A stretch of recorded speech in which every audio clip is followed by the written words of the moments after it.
Men's Volleyball Championship sa kasaysayan ng NCAA. Kasama namin ni John Vic de Guzman, the winning coach, the one and only Coach Sammy Acailar.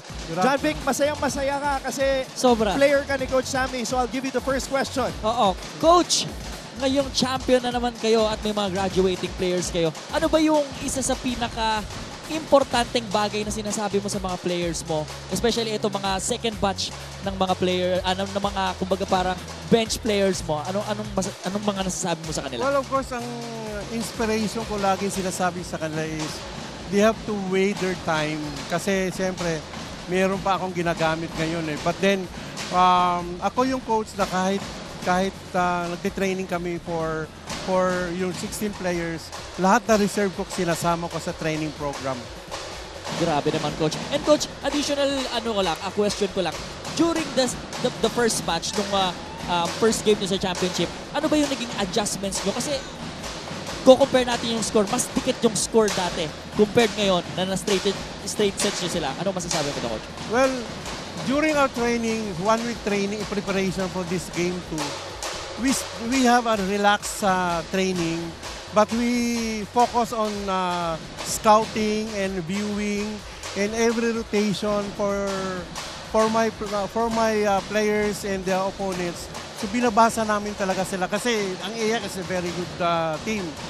And with the help of my coaches like Michael Carino, he's very good in scouting, very good in giving motivation to the players. Oo, syempre Coach, 2017 magkakasama tayo sa SEA Games. Yeah. Alam na alam ko kung paano kayo mag-scout ng players. At the same time, mag-motivate ng mga players during the game. Yes.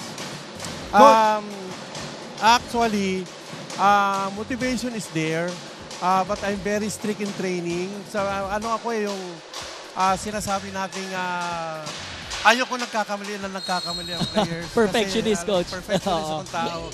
So that is why every game, that is a point sa kalaban kung nagkamali sila. So psychological ng kalaban tumataas. Psychological namin bumababa. And that is why perfectionist ang akong coach. Alam mo naman yun.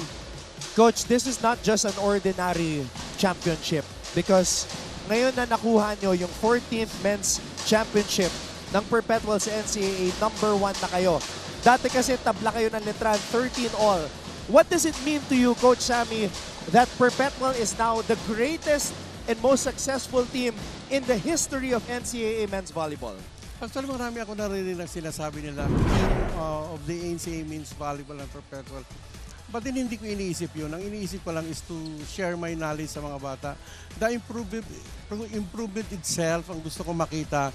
Then after that, yung execution and performance ng mga bata. Hindi ko iniisip yung nanalo kami ng ganito. Hindi ko yan iniisip. Ang iniisip ko na mag-i-improve talaga ang players ko every training. Coach, graduating players, Louie Ramirez, Medalla and Narciso, Pepito, and then yung isa niyong libero, si Teodoro. Ano ang masasabi mo about what they've given to Perpetual in their final game and throughout their career dito sa NCAA? Actually, si Louie, as I said, pinaiyak nga ako ng isang because Louie is a very humble person and ang gusto ko mangyari na umarangkada talaga sila at makilala talaga sila. And some of the players like Pipito, Medalla, lahat naman yan sila is very good followers sa akin eh.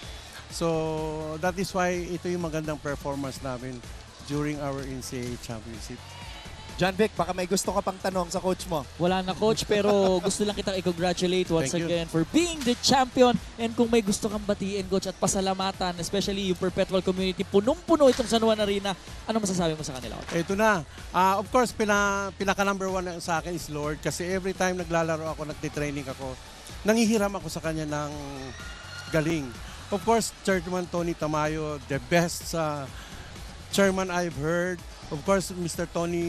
Antonio Romulo Tamayo, our Vice President for Sports, and our President, Dr.